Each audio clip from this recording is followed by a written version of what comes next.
Terima kasih Bapa,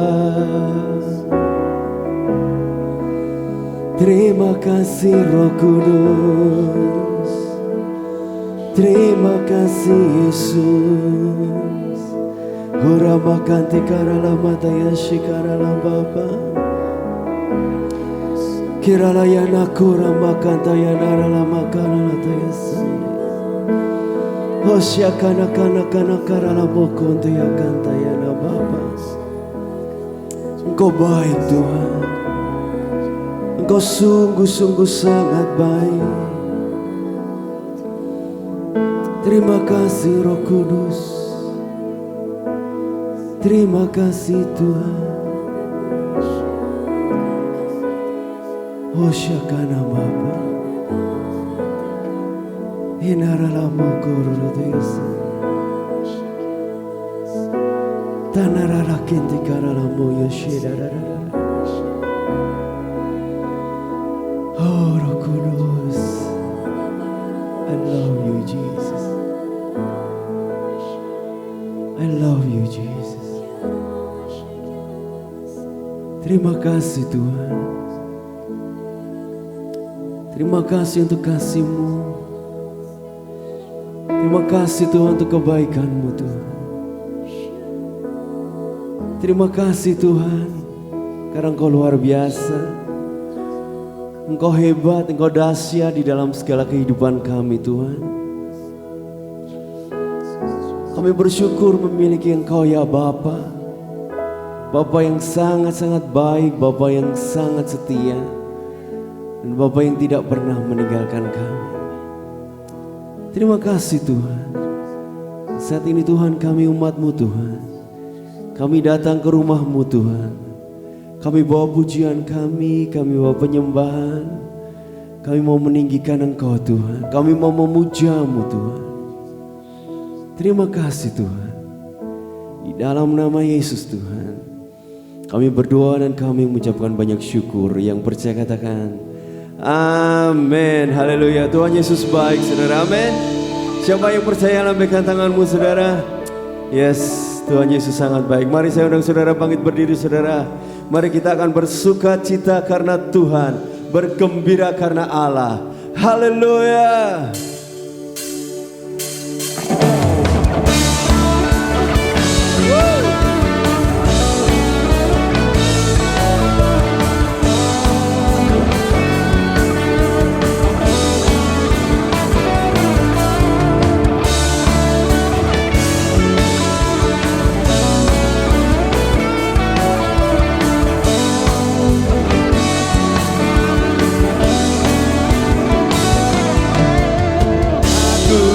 Bersuka karena kasih-Mu,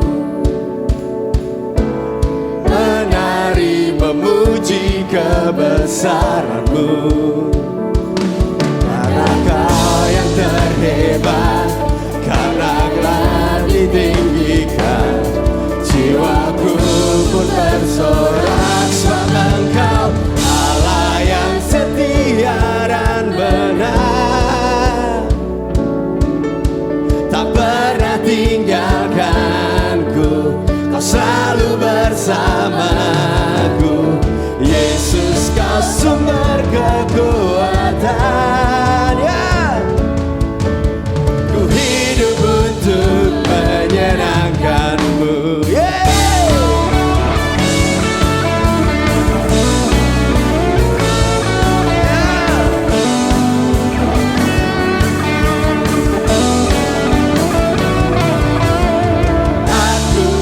Bersuka karena kasih-Mu, menari memuji-Mu Tuhan, menari memuji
setia, selalu bersamaku. Yesus Tuhan mulia, hidupku milik-Mu. Allah yang setia dan benar, tak pernah tinggalkanku, Kau selalu bersamaku. Yesus, Kau sumber kekuatan, ku hidup untuk menyenangkan-Mu. Allah yang setia dan benar, tak pernah tinggalkanku, selalu bersamaku. Yesus, Kau sumber kekuatan, ku hidup untuk menyenangkan-Mu.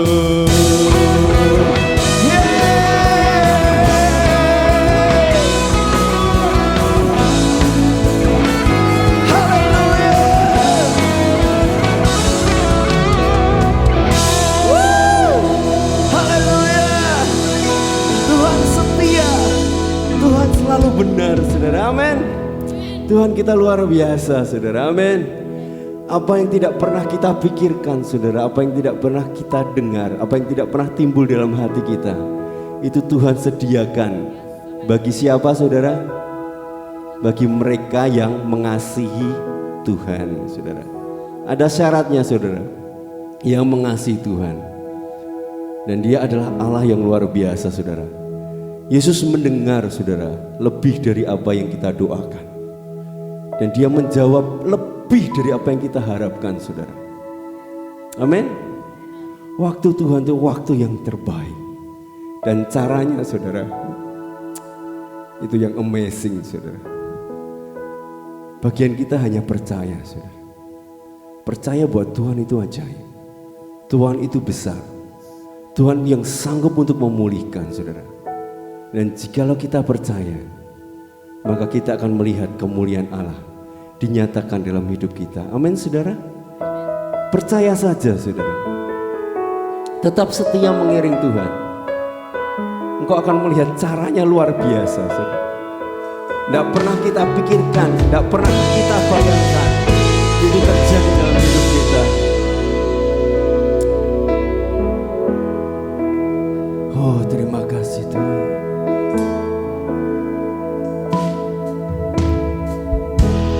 Selalu Tuhan menjawab doa, namun Dia beri yang terbaik di waktu yang tepat. Izinkanlah Tuhan untuk bekerja, yang mustahil menjadi mungkin oleh karena percaya. Yesus mendengar lebih dari yang ku doakan.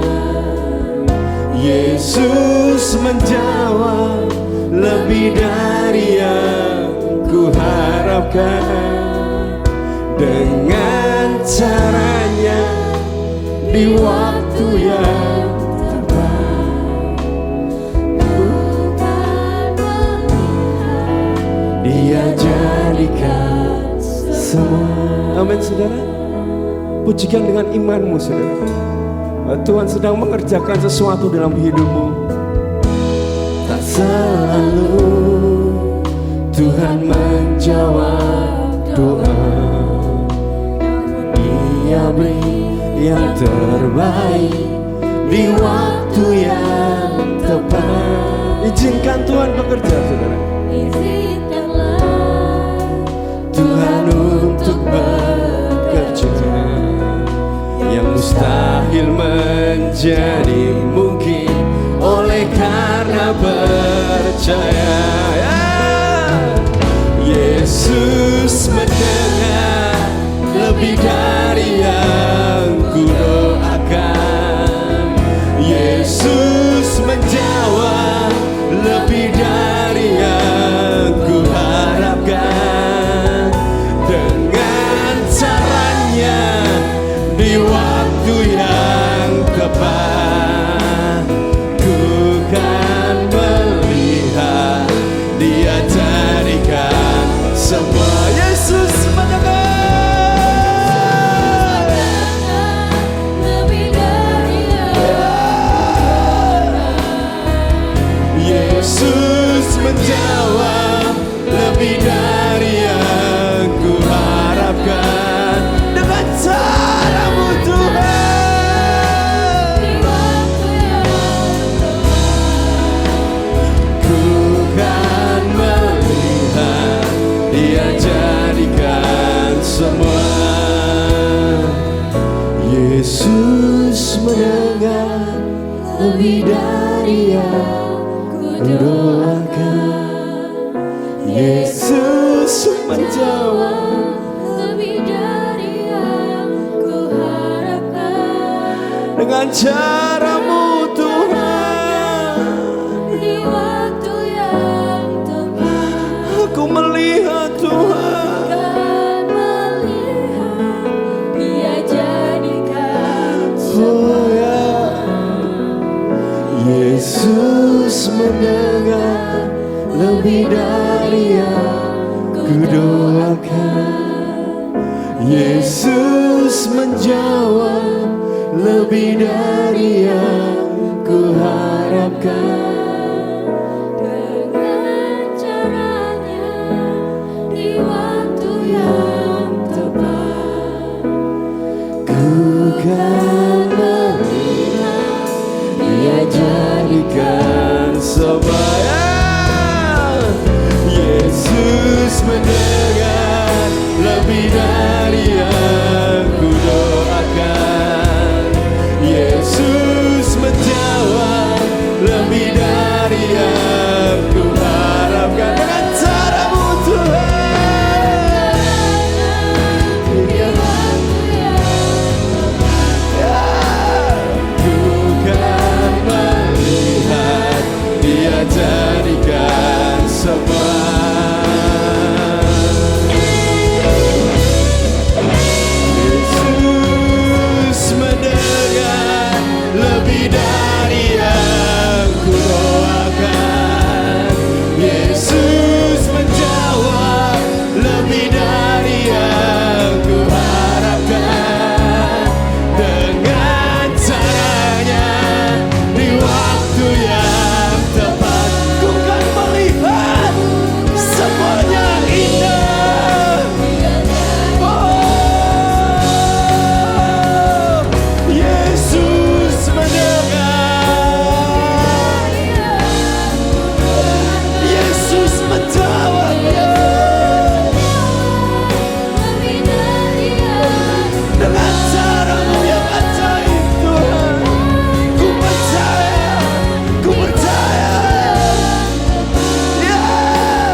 Shara baba rabataya sande. Tana barabaya kore bekete shakara barabaya sanda namakora bataya namama. Hinda baraya ikete saikene hakala yo kene mete sana. Hinda rahete saikenti antaya hokoro bataya sikara baba. Syade pakila kintiana boya sande. Apa yang tidak mungkin bagimu adalah mungkin bagi Allah. Yesus sanggup. Hanya Yesus satu-satunya jalan yang memulihkan kehidupanmu. Hanya satu-satunya penolong, yaitu Yesus Kristus Tuhan. Hiramakati karalamaya sekere maraya kata ya rababa. Shene heti hokule meta sekere bakone meta sana. Hiremeketi shakina mokuna hakanti akanama. Kore batasaka na kurabakata sekere pakuro koto yonebe. Shani bakato hokoto na hakanti ho. Hiremekete seida hula boroto sana na na na na mo. Hiramakiti hakato hokoto hokoroba. Hinamarahita sai kantang toho sene papa papa papa yase. Hinamaku oto sene papa.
Hidupmu tak pernah sendiri.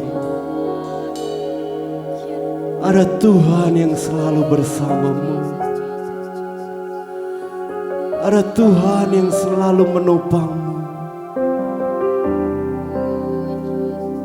Tak usah kau takut. Tak usah kau bimbang. Tak usah kau cemas. Sebab Yesus ada bersama dengan engkau. Terima kasih Tuhan.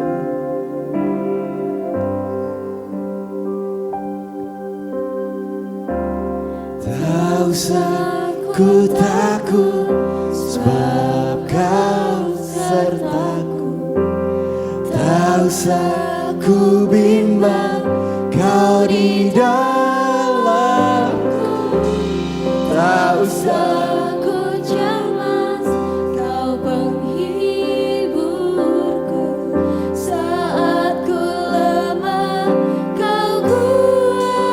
tak usah ku takut, tak usah ku takut, sebab Kau sertaku. Tak usah ku bimbang, Kau di dalamku. Tak usah ku cemas, Kau penghiburku. Saat ku lemah, Kau kuatku. Tak usah ku takut,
kasih Tuhan. Haleluya. Kau hebat Tuhan. Kau ajaib Tuhan. Terima kasih ya Bapa. Kau dahsyat. Terima kasih ya Yesus. Terima kasih ya Roh Kudus.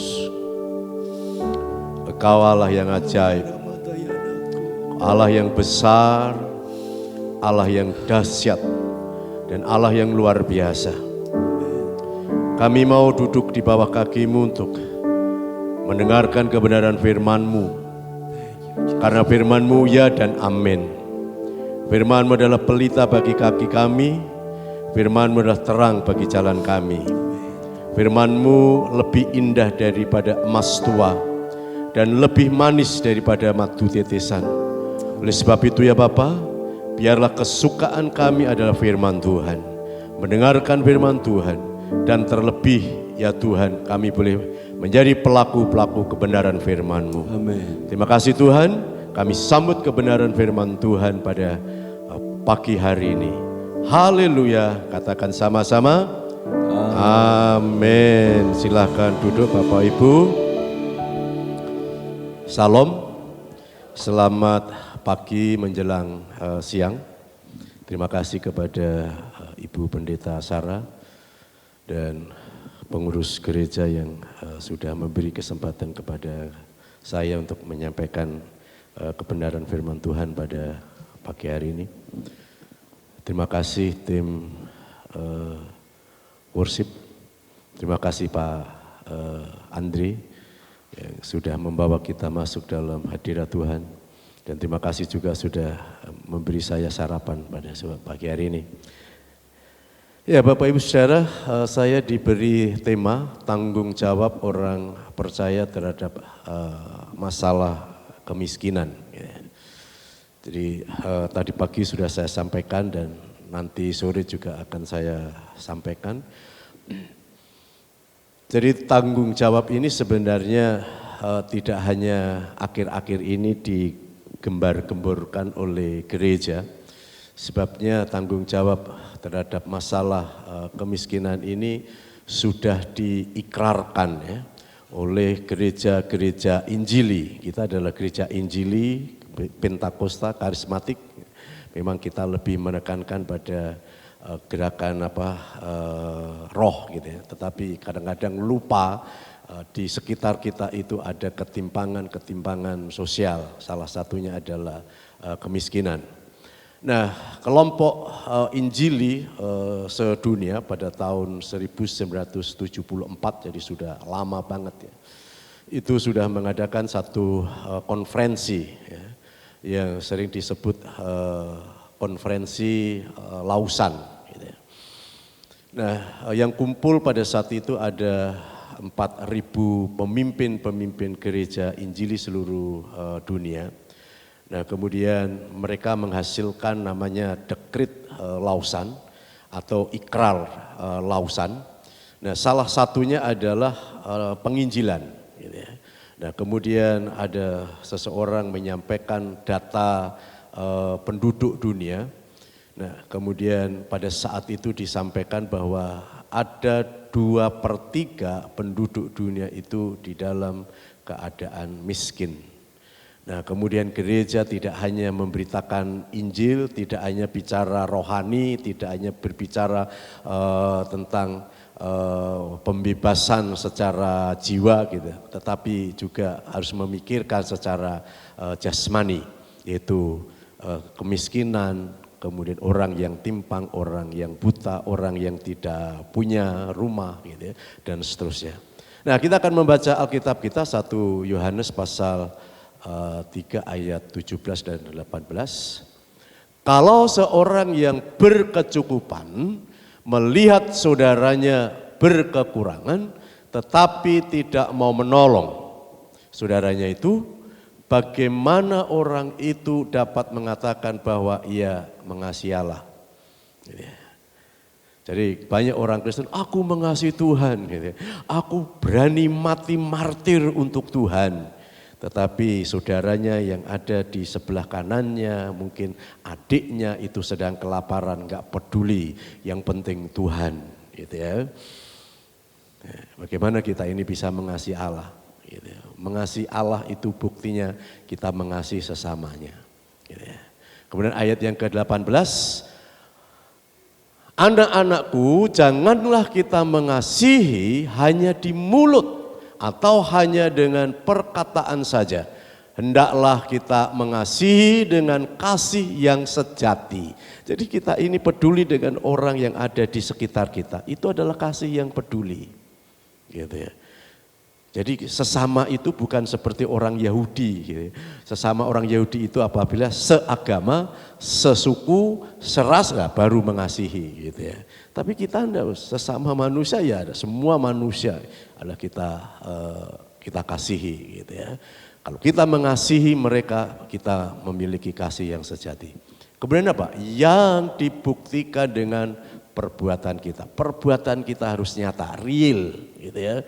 Kita berbuat sesuatu untuk orang miskin itu harus real. Tidak cukup berdoa saja. Tidak cukup kita ini menghibur, sabar Pak, nanti Tuhan tolong. Sabar Bu, nanti Tuhan tolong. Doa yang banyak gitu ya, doa puasa, baca Alkitab yang rajin, nanti Tuhan tolong. Pada saat itu kelaparan, bahkan malamnya mati ya saudara. Tapi kita yang berkecukupan hanya menghibur melalui mulut kita saudara.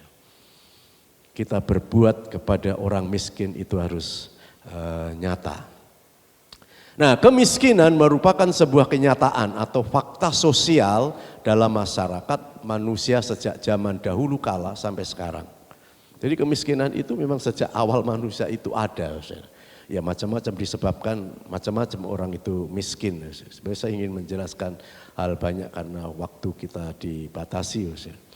Jadi ini kenyataan. Bukan fiksi ya, banyak orang miskin itu bukan fiksi, tapi nyata ada di sekitar kita, gitu ya. Maka kita harus peduli, gitu ya. Jadi jangan sampai kita ini egois, gitu ya, tidak peduli dengan lingkungan. Maka Tuhan hari ini mengetuk hati kita supaya kita ini peduli dengan orang-orang yang dalam keadaan miskin. Nah, kemiskinan dalam Alkitab diwakili oleh janda. Jadi di dalam Alkitab janda itu diklasifikasikan miskin, kemudian yatim piatu dan orang asing, budak ya, itu di dalam Alkitab. Maka ada istilah tahun Yobel gitu. Tahun Yobel itu sebagai budak itu dibebaskan pada saat tahun Yobel itu orang-orang kaya itu tanah itu dibebaskan kemudian ditanami oleh orang-orang miskin gitu ya. Jadi ini adalah cara Tuhan untuk membebaskan orang-orang miskin. Karena orang miskin itu ada di hati Tuhan. Gitu ya. Miskin itu di hati Tuhan. Tapi Bapak Ibu Saudara jangan merasa bangga kalau kita ini miskin gitu ya. Jangan merasa senang kita ini miskin secara duniawi. Orang miskin itu soro ya. Orang miskin itu enggak enak gitu ya. Orang miskin itu ya mungkin saat ini istilahnya dibully gitu ya, di medsos mungkin begitu ya. Nah, penduduk miskin adalah penduduk yang memiliki rata-rata pengeluaran per kapita per bulan di bawah garis kemiskinan. Jadi seseorang itu kan punya pengeluaran ya, baik makanan maupun non makanan. Nah, tetapi ada garis di bawah garis kemiskinan, itulah orang miskin. Jadi per kapita itu adalah jumlah pengeluaran satu masyarakat, kemudian dibagi sejumlah masyarakat itu namanya per kapita. Gitu ya. Nanti kita akan lihat bagaimana Klaten ini punya orang miskin, saudara. Nah, Badan Pusat Statistik melaporkan adanya peningkatan pada garis kemiskinan per Maret 2021 menjadi 472.525 rupiah per kapita per bulan. Jadi pengeluaran seseorang itu rata-rata ini, Itu seluruh Indonesia. Maka kalau Bapak Ibu mengeluarkan di atas rata-rata itu berarti sudah kaya. Tetapi kalau cukup lah gitu ya, cukup gitu ya. Tapi kalau di bawah garis itu namanya miskin gitu ya. Jadi kita sudah naik katanya. Nah sekarang saudara, Jawa Tengah berapa saudara Jawa Tengah? Per kapitanya 409.193. Ini pengeluarannya. Ya, masih kecil loh saudara. Kemudian penduduk yang di bawah garis kemiskinan ada 4.109.750 orang. Masih banyak, masih 4 juta gitu ya. Kira-kira 11%,79. Nah sekarang kita lihat Klaten loh saudara. Klaten berapa Klaten? Per kapitanya lebih tinggi daripada Jawa Tengah ya, lebih tinggi. Gitu, saya nggak tahu. 436.896.000. Tetapi penduduknya yang masih miskin, ini berdasarkan statistik ya, entah benar atau tidak saya berdasarkan ini, ada 230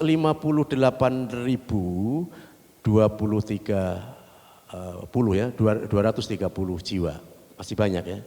Masih ada ratusan ribu itu di bawah kemiskinan yang belanjanya di bawah ini, yang pengeluarannya di bawah ini, kira-kira 13%. Dan ini nomor 2 dibanding dengan apa? Sragen, Sragen masih tinggi, paling tinggi di Jawa Tengah adalah Sragen, masih ada penduduk miskin, gitu ya. Wonogiri yang dikatakan tanah gersang, tandus, ya memang paling rendah per kapitanya, tapi hanya ada 11. Nah, jadi tanggung jawab Bapak Ibu mungkin di Klaten ini, karena kita ada di Klaten, kita ada di tengah-tengah kota ini. Mungkin kita ke pelosok-pelosok, kita cari orang yang membutuhkan pertolongan. Tidak cukup hanya berdoa. Tidak hanya cukup kita mengajari bahasa roh kepada mereka. Tidak cukup kita ini berdoa, berpuasa. Kita tidak cukup ini mengajarkan Alkitab, tetapi kita harus bertindak. Ya, harus bertindak, Mengasihi itu adalah bertindak, bukan hanya di mulut, bukan hanya omong kosong, tapi harus dilakukan. Nah sekarang bagaimana sikap gereja terhadap masalah sosial kemiskinan ini? Apakah kita ini cuek, apakah kita ini pangku tangan, apakah kita ini menyalahkan mereka? Ya silahkan, karena kamu memilih menjadi orang miskin. Atau malah kita ini ngapok-ngapok nih gitu ya, kapok modar miskin gitu ya. Kan gak boleh begitu, kita ini adalah umat Tuhan, terang dari Tuhan, maka kita harus bertindak. Nah yang pertama, kita berbelas kasihan kepada orang miskin, harus berbelas kasihan. Gitu ya. Jangan sampai kita ini mengatakan kepada orang miskin, Pak, Alkitab mengatakan, Tuhan Yesus mengatakan, berbahagialah orang yang miskin di hadapan Tuhan, karena engkau akan memiliki kerajaan Allah. Itu kan penghiburan, saudara. Tapi salah menafsir, saudara. Salah menafsir, gitu ya. Salah menafsirkan kata miskin di situ, saudara. Miskin di hadapan Allah itu sebenarnya miskin mutlak, gitu ya. Miskin mutlak. Miskin mutlak itu artinya orang yang betul-betul miskin, tidak punya harapan, bekerja tidak bisa, tidak punya keterampilan, tidak punya pengetahuan, tidak punya harapan kalau anaknya bisa menolong, nggak ada sama sekali. Dia hanya berharap kepada Tuhan, hari ini Tuhan akan pakai orang untuk memberkati aku. Itu orang yang ada di hati Tuhan. Maka kita peduli orang-orang yang sedemikian, saudara. Jadi kita harus berbelas kasihan. Nah, banyak orang lebih menghargai orang kaya, termasuk gereja, minta maaf, saudara. Termasuk orang-orang gereja itu lebih menghargai orang kaya. Tetapi orang-orang miskin itu ya kita tidak peduli. Dan itu ditegur oleh Yakobus ya. Nanti Bapak Ibu baca kitab Yakobus pasal 2 gitu, ayat 1 sampai ayat 7. Jadi kalau ada orang kaya mari duduk di tempat yang indah gitu. Tapi ketika ada orang yang datang dengan baju compang-camping gitu ya, kamu silahkan atau kamu nggak usah masuk gitu ya. Itu di Yakobus. Banyak gereja dan orang Kristen yang seperti itu. Gitu. Artinya begini besar, kita memang tidak boleh membeda-bedakan. Kalau orang kaya itu kan berkecukupan. Tetapi kita harus melihat bagaimana orang miskin yang sedang berkekurangan. Gitu ya. Maka kita harus peduli. Dan orang yang peduli kepada orang miskin, itu peduli kepada Tuhan. Itu Tuhan Yesus mengatakan demikian. Ya, nanti kita akan bahas. Nah, mengapa Allah berpihak kepada kelompok Anawim, kelompok miskin? Karena kaum miskin yang hanya dapat mengandalkan Allah saja. Sikap pasrah, sikap mengandalkan dan mempercayakan hidupnya kepada Allah saja. Jadi orang miskin itu hanya bersandar kepada Allah. Gak ada yang diharapkan. Gereja gak bisa diharapkan. Pemerintah gak bisa diharapkan. Tetangganya gak bisa diharapkan. Mungkin saudara-saudaranya kalau punya saudara tidak bisa diharapkan. Dia hanya berharap kepada Tuhan. Hanya mengandalkan Tuhan. Itu sebenarnya yang dikatakan bahagia. Maka di dalam Matius pasal yang ke-5 ayat yang ke-3, kebahagiaan di sini sebenarnya bukan kebahagiaan sebagai orang yang miskin. Kebahagiaannya sekalipun dia ini miskin bergantung sepenuhnya kepada Tuhan. Sekalipun gak punya apa dia mengandalkan Tuhan. Dia percaya punya iman kepada Tuhan, Tuhan akan menolong. Kebahagiaannya bukan orang miskinnya. Ada orang yang mengatakan aku miskin tapi aku bahagia. Bukan itu, Bos. Ayat ini sebenarnya berbicara sekalipun miskin tetapi karena mengandalkan Tuhan, percaya kepada Tuhan, dia pasrah kepada Tuhan. Tuhan itu akan tolong.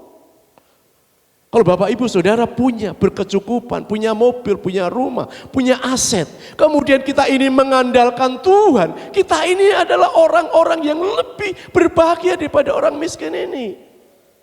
Kebahagiaan kita ini pada saat kita ini gandul Gusti. Percaya Tuhan, ikut Yesus, mengandalkan kuasa Tuhan. Bukan karena miskinnya. Kadang-kadang orang merasa, ya enggak apa-apa aku miskin gitu, sehingga pasif Bos. Jangan Bos. Tetapi kalau memang miskin karena situasi, karena kondisi, karena keadaannya, ya kita peduli kepada mereka Bos. Nah ini kelompok miskin yang ada di dalam Alkitab Bos. Saya dengan cepat, mereka yang secara sosial dikucilkan. Jadi pada zaman Alkitab itu yang dikucilkan itu adalah orang yang punya sakit kusta. Karena sakit kusta itu kan menular dengan cepat gitu ya. Atau mungkin sekarang pandemi COVID-19 ini ya, itu kan di lockdown gitu ya, tidak boleh berkerumun begitu ya. Dikucilkan, itu adalah orang lemah, orang miskin. Kemudian mereka secara sosial bergantung pada orang lain, jadi hidupnya bergantung kepada orang lain, itu janda. Kemudian yatim piatu, kemudian orang asing dalam pengertian di Israel itu kan ada pendatang kan gitu ya. Nah, kemudian budak gitu ya, itu adalah kaum lemah, kaum miskin. Nah kemudian yang ketiga mereka yang secara religius dibuang ya, jadi pelacur itu ya perempuan Samaria ya, yang punya suami 5 itu dibuang ya. Kemudian pemungut cukai Sakeus, kemudian Matius itu kan itu enggak ditemani sama orang-orang Yahudi karena mereka adalah orang-orang yang jahat gitu secara keuangan gitu. Itu juga dibuang Saudara. Nah, kemudian mereka yang secara kultural ditundukkan misalnya itu kaum perempuan dan budak. Jadi perempuan dan budak itu juga bisa anak-anak.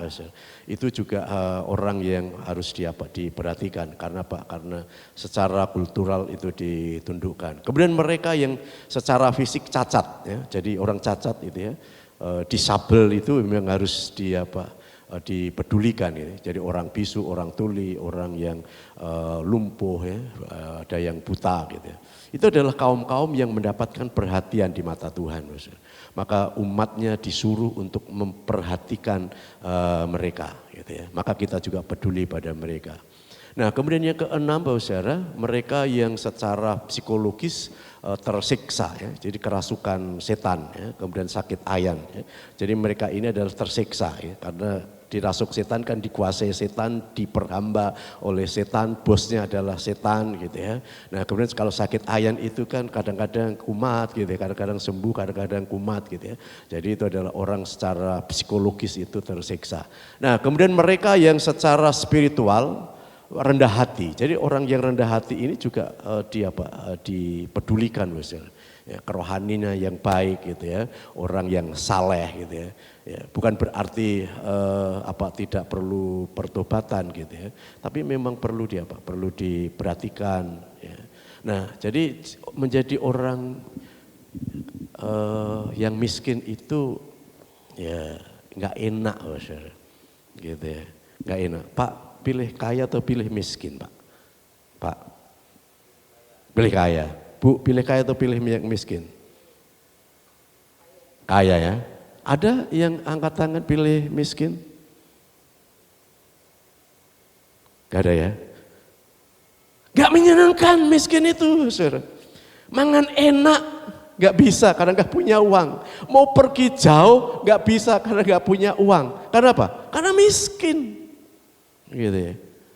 Maka Bapak Saudara bayangkan kalau kita ini miskin, gak bisa pergi kemana-mana, kita gak bisa makan enak, kita gak bisa kemana-mana karena miskin.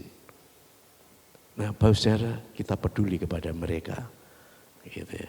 Dan kalau kita ini peduli kepada mereka, Bapak Saudara, kita ini mengasihi mereka. Kalau mereka belum percaya kepada Tuhan, kita ngomong, aku percaya Tuhan, aku mengasihi Engkau. Orang itu akan tanya kepada kita, kok kamu baik hati kan gitu kan. Ini adalah cara penginjilan. Maka tadi saya katakan konferensi Injili sedunia itu, penginjilan itu tidak hanya berdoa saja, tidak hanya rohani saja, tapi harus diimbangi dengan sosial. Maka dua-duanya itu maju, gitu ya. Jadi tidak hanya rohaninya, kalau rohaninya terdepan, lebih maju, itu bisa mengakibatkan apa? Bisa ajarannya sesat gitu ya. Apa-apa minta Roh Kudus gitu ya. Mau melangkahkan kaki saja tanya Roh Kudus, kaki saya melangkah kanan dulu atau kaki kiri dulu gitu ya. Masa melangkah saja kita minta pertimbangan Tuhan kan itu kan.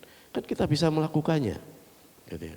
Mau pakai baju saja berdoa kepada Tuhan gitu. Tuhan hari ini aku mau pakai baju apa gitu ya. Gitu ya. Nah itu kan hal-hal yang yang sepele seperti itu kan menurut saya nggak perlu kita ini minta gitu ya. Kita bisa menentukan bagaimana kita ini pakai baju yang baik kan gitu kan. Ya. Kan begitu kan. Tetapi kalau kita ini yang maju adalah sosialnya, ya apa bedanya kita ini departemen sosial, kan gitu kan. Maka harus ada dua-duanya. Tuhan Yesus memberitakan Injil kepada orang sakit, disembuhkan dulu sakitnya, baru dikatakan pergilah dengan selamat karena imanmu menyelamatkan, kan begitu. Ya. Maka saudara kita ini harus seimbang, kita harus berbelas kasihan. Nah, hatiku tergerak oleh belas kasihan ya. Itu dalam Markus pasal 8 ayat 2. Kata yang dipakai adalah splankinosomai. I am moved with compassion. Jadi aku digerakkan dengan belas kasihan.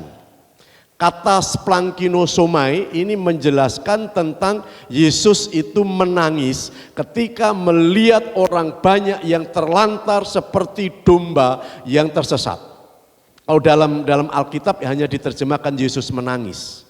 Tetapi kata yang dipakai adalah splankinosomai, artinya Yesus itu ketika melihat orang yang tidak makan, mereka sakit, mereka kelaparan, mereka timpang, mereka buta, Yesus itu terenyuh.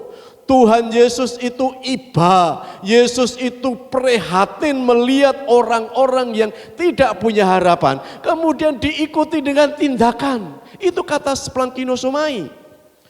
Jadi tidak hanya ada di dalam hati, tidak hanya mengatakan kasihan ya kamu kan gitu. Tidak, tetapi diikuti dengan tindakan. Maka belas kasihan itu tidak hanya omongan saja, tidak hanya satu kata-kata penghiburan, tetapi merupakan satu tindakan nyata, real gitu ya. Kita peduli kepada mereka, saudara. Kalau mereka ini diberkati Tuhan, maka mereka akan kenal Tuhan. Gitu ya. Pasti akan kenal Tuhan, saudara. Kemudian yang kedua, saudara, sikap kita apa yang kedua? Yang kedua adalah aksi nyata kepada orang miskin. Harus nyata, saudara. Perbuatan nyata. Ya. Yesus itu berbuat nyata, saudara. Gereja mula-mula itu juga perbuatan nyata, saudara. Mereka setiap hari kumpul di bait Allah, kemudian saudara, memecahkan roti. Memecahkan roti itu ada yang menafsirkan perjamuan kudus, tapi juga ditafsirkan apa, saudara? Itu adalah makan bersama, kemudian orang-orang yang miskin yang kekurangan bisa makan gitu. Bahkan ada juga yang menjual hartanya, kemudian hasil penjualan itu ditaruh di bawah kaki para rasul. Kemudian dibagikan kepada orang-orang miskin. Gereja mula-mula. Kemudian juga ada seorang perempuan namanya siapa?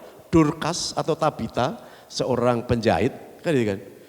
Dan dia suka memberi baju kepada orang-orang miskin ya. Kemudian ketika dia mati, kemudian datanglah siapa? Petrus datang kan untuk membangkitkannya. Itu perbuatan nyata. Gereja mula-mula sangat nyata peduli kepada orang miskin. Dan ini harus diteruskan oleh gereja-gereja saat ini.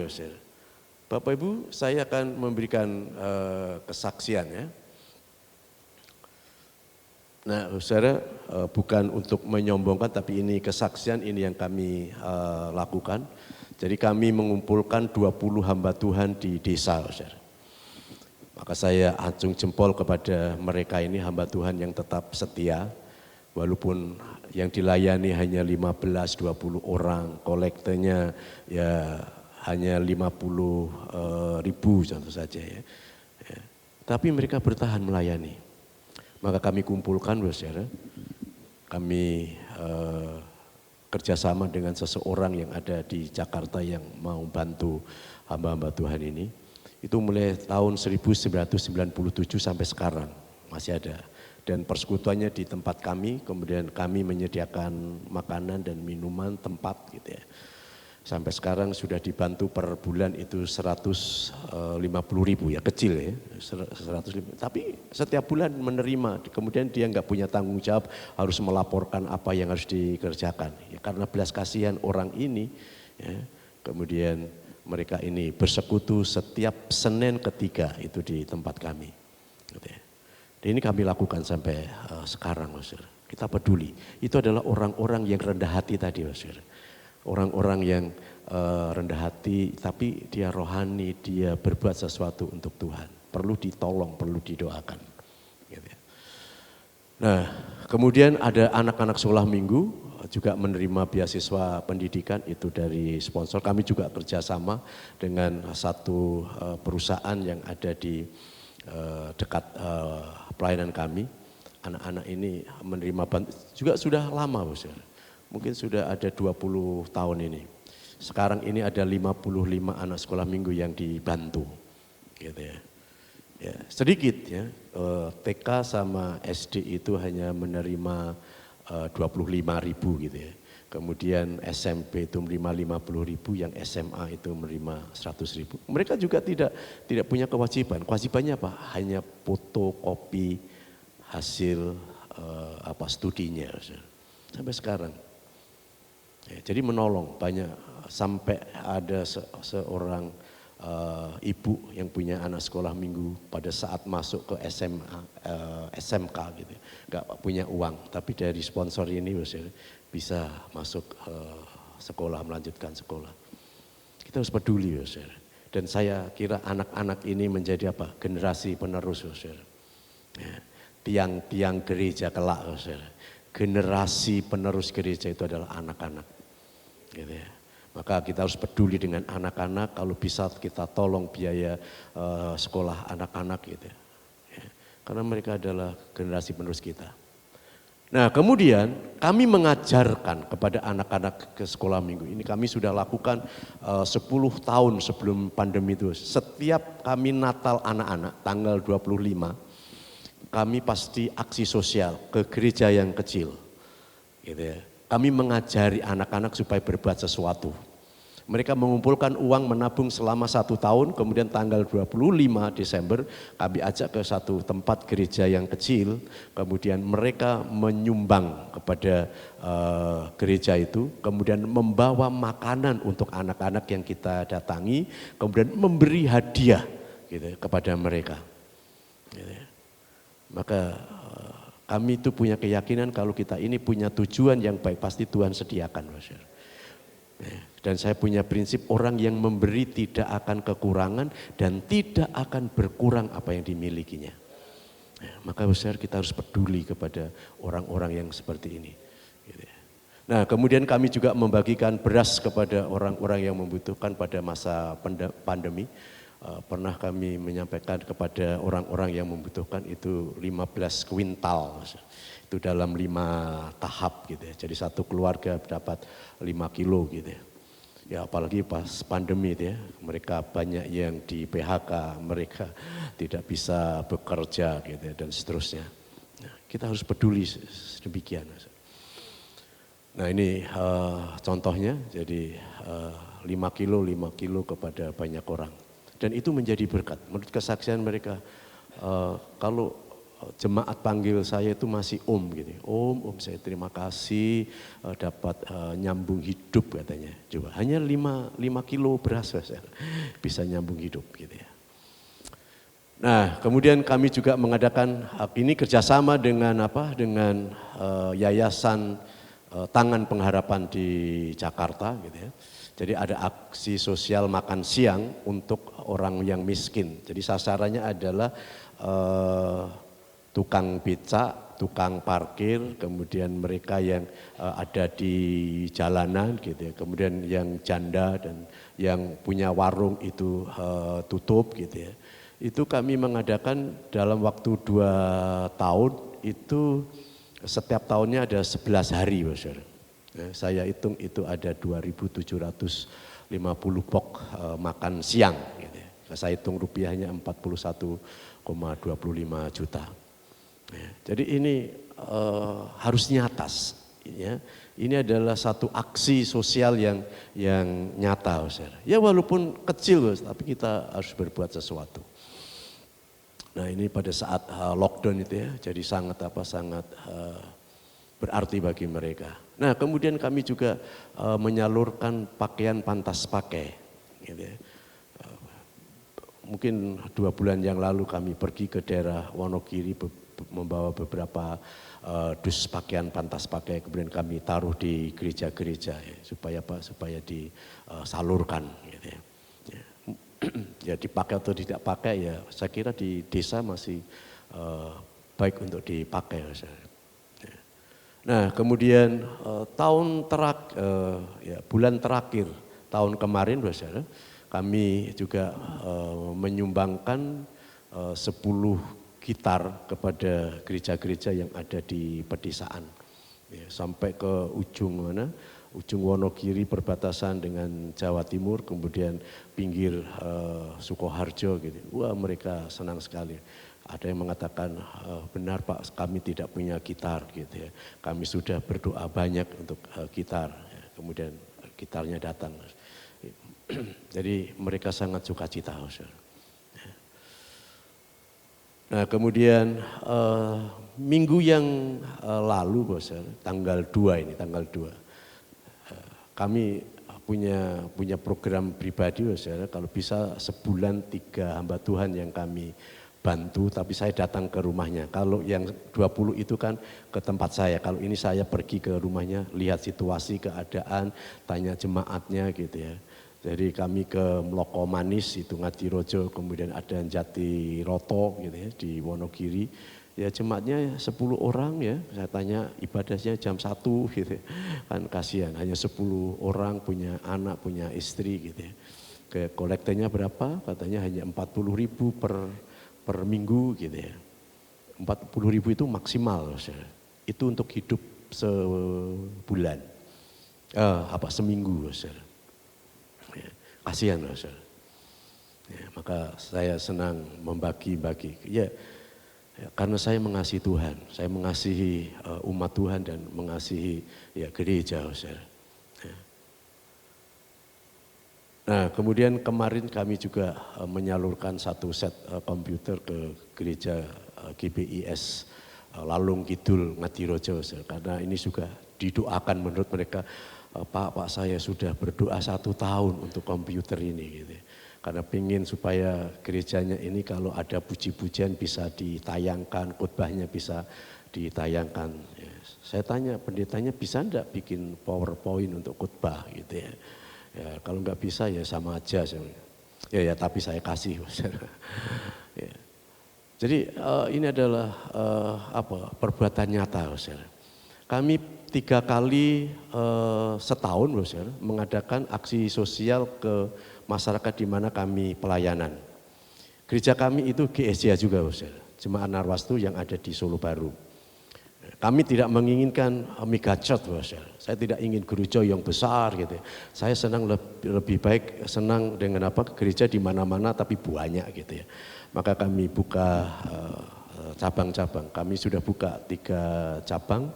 Kemudian sebelum pandemi saya rencana buka di Keposong Musuk Boyolali, kemudian ada di Sidoarjo Wonogiri, tapi karena pandemi ini ya kami belum bisa memfollow up. Ya, kemudian karena ada beberapa mahasiswa yang tidak bisa keluar dari kampus gitu ya. Nah jadi satu tahun 3 kali kami melakukan aksi sosial ke tetangga gereja, 1 RT dari gereja itu.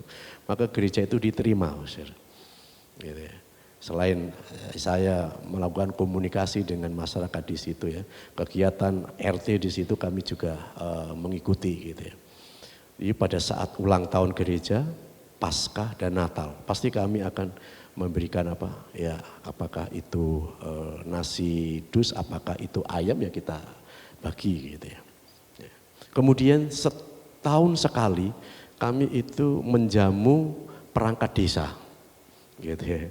Jadi Pak Lurah dan perangkat desa itu Bayan dan Cari dan sebagainya itu biasanya kami jamu setahun sekali. Bukan berarti kami kaya, bukan. Tapi ketika kami ingin melakukan yang baik, Tuhan itu sediakan. Ya. Tuhan itu sediakan. Tuhan itu sangat baik. Gitu ya. Tuhan baik. Ini harus dinyatakan. Gitu ya. Bagaimana kesaksian gereja itu harus nyata. Maka Bapak Ibu Saudara kita harus punya hati untuk orang-orang yang sedemikian. Nah kemudian yang ketiga, apa yang kita lakukan? Yang pertama kita belas kasihan kepada mereka, tapi tidak berhenti hanya di dalam hati. Tapi harus apa? Harus ada perbuatan yang real. Dan yang ketiga, memprioritaskan pelayanan kepada orang miskin. Bukan berarti kita mengabaikan orang kaya. Kita membutuhkan orang kaya. Karena kita ini juga membutuhkan duit. Menginjil membutuhkan duit. Orang yang memberi duit banyak orang kaya. Gitu ya. Kita ini juga membutuhkan untuk membangun gereja. Kan gitu kan. Perlu duit.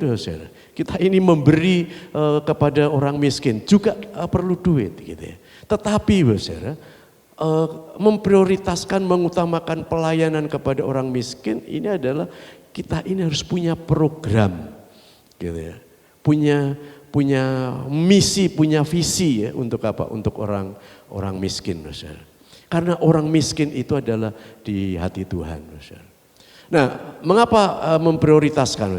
Yesus mengatakan di dalam Matius pasal 5 ayat 3, berbahagialah orang yang miskin di hadapan Allah karena merekalah yang mempunyai kerajaan Allah. Bapak Saudara, khotbah Yesus di bukit pertama sekali Yesus itu mengatakan berbahagialah orang miskin. Di dalam Alkitab kalau daftar yang pertama itu penting, itu yang utama, itu yang diprioritaskan. Kalau di bawahnya selain orang miskin, saudara, adalah orang yang berduka cita, orang yang lemah lembut, kan gitu kan. Tetapi orang miskin itu ada di daftar yang pertama. Artinya apa? Yesus ini memprioritaskan, mengutamakan orang-orang yang tidak punya, orang-orang yang miskin, orang-orang yang dipedulikan. Maka mempunyai prioritas, saudara, dalam pelayanan ini. Nah, kemudian yang kedua, saudara, Yesus masih bicara tentang apa? Orang miskin. Itu di dalam Lukas pasal 4 ayat 18. Roh Tuhan ada padaku, dipenuhi dengan Roh Kudus. Oleh sebab Ia telah mengurapi aku untuk menyampaikan kabar baik kepada orang-orang miskin. Jadi ketika Yesus penuh dengan Roh Kudus gitu ya, diurapi Roh Kudus, dibaptis oleh Roh Kudus, pertama sekali Yesus menyampaikan berita sukacita kepada orang miskin. Baru kepada orang-orang selanjutnya, orang tawanan gitu kan. Kemudian orang yang buta gitu. Tetapi daftar yang pertama adalah orang miskin. Artinya prioritas kita, pelayanan kita adalah orang miskin. Kemudian selanjutnya saudara. Jadi apabila engkau mengadakan pesta, undanglah orang apa? Orang miskin, bukan orang kaya, gitu ya. Orang kaya nanti bisa memberi kepada kita, ya, atau memberi balasan kepada kita. Tapi orang miskin ketika kita ini memberi kepada orang miskin, yang balas itu Tuhan, itu maksudnya begitu. Gitu ya. Jadi Tuhan yang membalas. Kalau Tuhan membalas itu apa? 30 kali lipat, 60 kali lipat, 100 kali lipat. Nah, kalau kita ini mengundang orang miskin, baru apa? Orang cacat, orang lumpuh. Orang miskin diprioritaskan. Nah, kemudian berikutnya, saudara. Mengapa kita ini memprioritaskan orang miskin?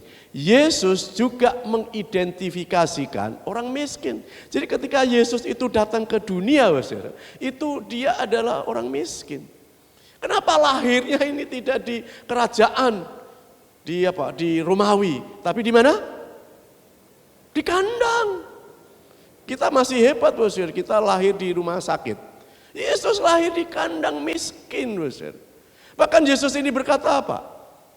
Serigala mempunyai liang dan burung mempunyai sarang, tetapi anak manusia tidak mempunyai tempat untuk meletakkan kepalanya. Miskin Yesus itu. Padahal dia ini punya kuasa. Dia berdaulat. Dia ini memiliki dunia ini, tapi dia mengidentifikasikan, menyamakan dirinya sebagai orang yang miskin. Maka prioritas pelayanan kita adalah orang miskin kalau kita mempunyai tanggung jawab ini. Gitu ya. Nah, kemudian ketika Yesus memisahkan domba dan kambing, Yesus mengatakan, dan raja itu akan menjawab mereka, aku berkata kepadamu, sesungguhnya segala sesuatu yang kamu lakukan untuk salah seorang dari saudaraku, yang paling hina ini, kamu telah melakukannya untuk aku. Jadi kalau kita ini peduli kepada orang miskin, kita ini sudah peduli kepada Tuhan. Kalau kita ini mengasihi mereka, kita ini mengasihi Tuhan. Kalau kita ini membantu mereka, Tuhan itu yang akan menolong kita. Maka kita harus peduli dengan orang miskin. Walaupun kadang-kadang ngerecoki atau kadang-kadang membuat kita anyel dan seterusnya. Tapi itu adalah jiwa yang berharga di mata Tuhan. Kita sebagai orang Kristen punya tanggung jawab, yaitu menyelesaikan masalah kemiskinan dengan belas kasihan. Kita bisa menyelesaikan, saudara. Kita membantu pemerintah. Pemerintah kan berusaha untuk apa? Untuk menghilangkan penduduknya itu dari di bawah kemiskinan. Maka kita bantu. Ya, itu mengasihi mereka dengan belas kasihan sebagai bukti dari kasih Allah di dalam diri kita. Jadi bukti kasih Allah kita kepada Tuhan, saudara. Ketika kita ini mengasihi mereka, peduli dengan mereka. Bunda Teresia, saudara, saya mengutip, saudara, ketika orang miskin meninggal, orang miskin mati, tetangga kita ini yang miskin mati kelaparan, saudara. Itu bukan karena Tuhan tidak menjaganya. Bukan berarti Tuhan tidak menolongnya, Tuhan tidak memperjuangkannya, saudara. Itu terjadi karena baik Anda, Bapak Ibu Saudara dan saya tidak ingin memberi orang itu apa yang dibutuhkan. Maka saudara, hari ini Tuhan mengetuk hati kita supaya kita ini peduli dengan orang miskin. Jangan hanya minta berkat-berkat kemudian diceketem sendiri, saudara, dipegang sendiri gitu ya. Tapi mari kita mulai berbagi. Yang terakhir, saudara, ini ada parian gitu ya. Mbak Palupi nembang micil. Ada Mbak Palupi di sini? Ada, enggak ada ya? Warga Pelipi, artinya jemaat sidang Tuhan yang ada di Pelipi, GSJA di Pilipi ini gitu ya. Itu senang menginjil, amin. Senang menginjil ya. Tapi menginjil ini harus disertai, saudara. Apa penyertaannya, saudara? Kang Mas Soleh tuku kawat, ayu weweh wong sing melarat. Amin. Belajar kita memberi. Weweh itu memberi, saudara. Gitu ya. Memberi kepada orang yang miskin, saudara. Kalau kita ini datang kepada orang miskin kemudian kita memberi, saudara, mereka merasakan, waduh, sukacitanya luar biasa. Gitu. Mari kita lakukan firman Tuhan. Amin. Mari kita tunduk kepala. Tuhan, kami mengucap syukur pada pagi hari ini. Kami telah mendengar kebenaran firman-Mu. Biarlah firman-Mu tidak hanya ada di dalam telinga kami dan tidak hanya ada di dalam hati kami. Tapi biarlah firman-Mu menggerakkan kami untuk berbuat sesuatu. Karena firman-Mu harus kami lakukan. Firman-Mu harus kami bertindak ya Bapak untuk melakukan firman-Mu ya Bapak. Tuhan, mampukan kami. Mampukan kami dan mampukan kami ya Tuhan untuk beraksi peduli kepada orang-orang yang saat ini membutuhkan, yang ada di sekitar kami, yang ada di wilayah kami, bahkan ada di negara kami ini ya Tuhan. Dan biarlah kami menjadi saksi bahwa kami adalah orang percaya yang mengasihi Tuhan. Dan kami mengasihi mereka. Terima kasih Tuhan. Di dalam nama Tuhan Yesus Kristus kami mengucap syukur dan kami sudah berdoa. Haleluya. Amin. Saya silakan kepada Pak.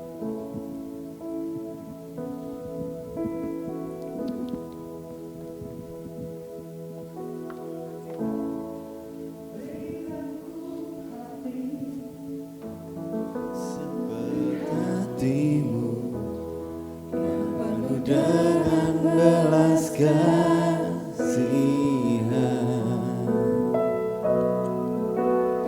Berikan ku mata seperti matamu, memandang tuayan di sekelilingku.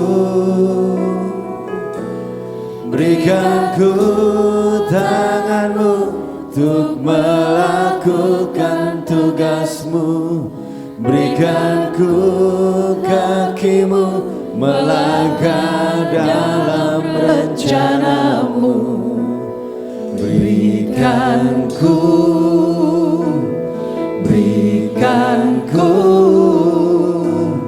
berikan ku hatimu.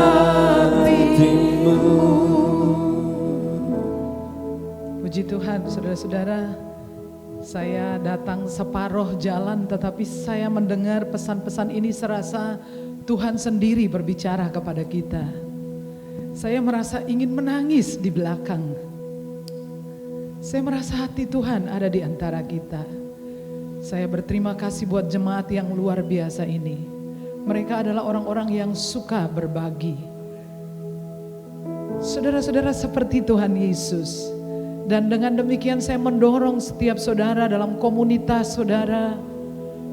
Kalau saudara ulang tahun, jauh lebih baik tidak memestain orang-orang yang di rumah saudara. Pergilah dengan orang-orang yang anak-anak panti asuhan.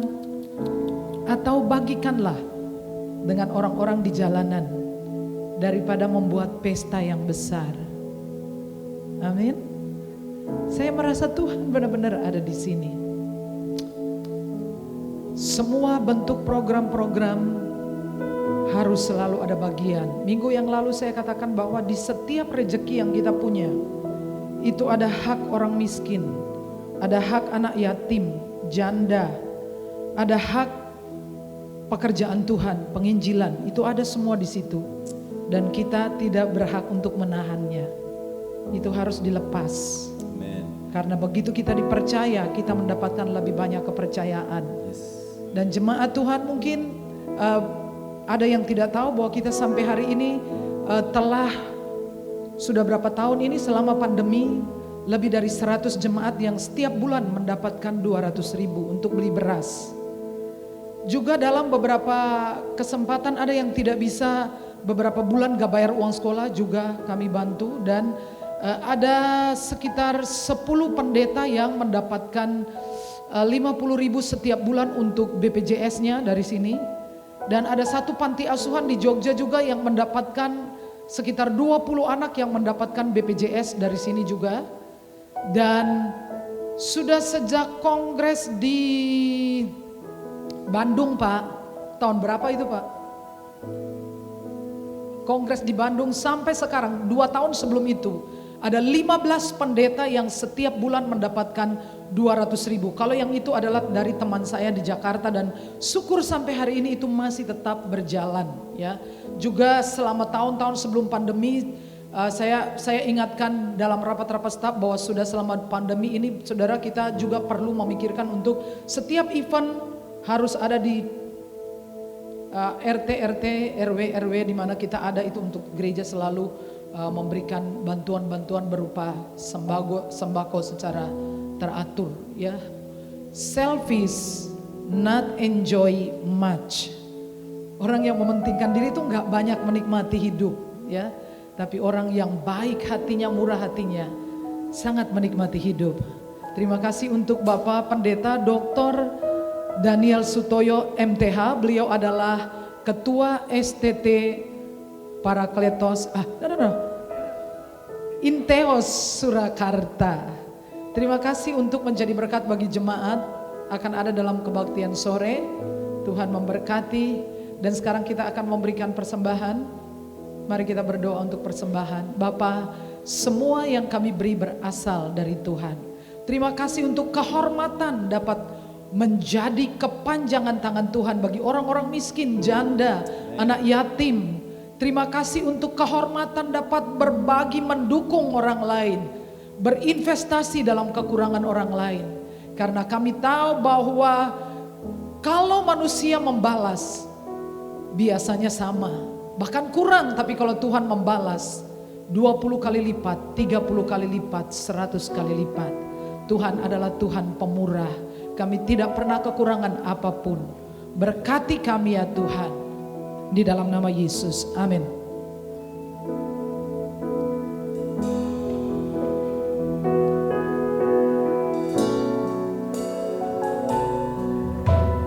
Berikan ku hati seperti hatimu yang penuh dengan belas kasihan. Berikan ku mata seperti matamu memandang tuayan di sekelilingku. Berikan ku tanganmu untuk melakukan tugasmu. Mari berdiri bersama-sama.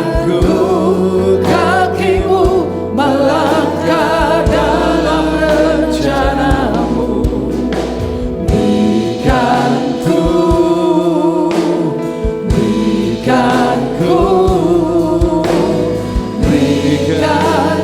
hatimu. Berikan ku tanganmu untuk melakukan tugasmu. Berikan ku kakimu melangkah dalam rencanamu. Berikan ku hatimu. Berikan ku hatimu. Berikan ku hatimu.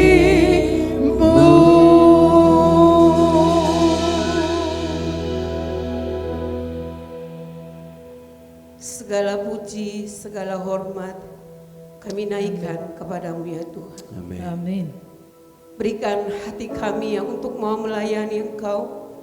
Berikan untuk kami kaki yang untuk mau melayani Engkau Tuhan. Amin. Terima kasih Bapa, terima kasih Yesus. Karena anugerah-Mu ya Tuhan, kami bisa ada di sini untuk memuji, memuliakan, menyembah Engkau, bersorak-sorak meninggikan nama-Mu Tuhan. Amin. Dan kami pun dapat menerima firman-Mu yang begitu luar biasa bagi kami Tuhan. Untuk kami selalu peduli dengan saudara-saudara kami yang membutuhkan Tuhan Yesus. Amin. Terima kasih Tuhan untuk firman-Mu yang begitu luar biasa. Amin. Engkau memberkati hamba-Mu Tuhan, Amin. Bapak Pendeta Daniel Sutoyo Tuhan Yesus. Berkati beliau Tuhan. Amin. Dalam pelayanan beliau, dalam tugas-tugas yang beliau embankan Tuhan Yesus memberkati. Dalam keluarganya, anak istri, dalam tugas-tugasnya Tuhan Engkau memakai beliau lebih hari lebih heran. Amin. Menjadi kepanjangan tangan-Mu ya Tuhan. Amin. Terima kasih Tuhan untuk begitu luar biasa firman di pagi ini. Amin. Mengetuk hati-hati kami Tuhan untuk selalu peduli dengan orang-orang yang membutuhkan pertolongan. Amin. Terima kasih Tuhan karena kami mengucap syukur kami ada di bidang itu Tuhan Yesus. Kami Amin. mengucap syukur Engkau memakai kami Tuhan untuk menjadi kepanjangan tangan-Mu ya Allah. Terima kasih Tuhan Yesus, terima kasih Roh Kudus. Pagi yang indah ini Tuhan, tak henti dan tak putus-putusnya kami menyerahkan bangsa dan kota ini Tuhan. Lawat bangsa dan kota kami ini Tuhan. Pakai Pak Presiden dan Tuhan Wakil Presiden dan jajarannya Tuhan. Amin. Untuk membawa bangsa ini Tuhan lebih damai sejahtera ya Allah Amin. Bapa.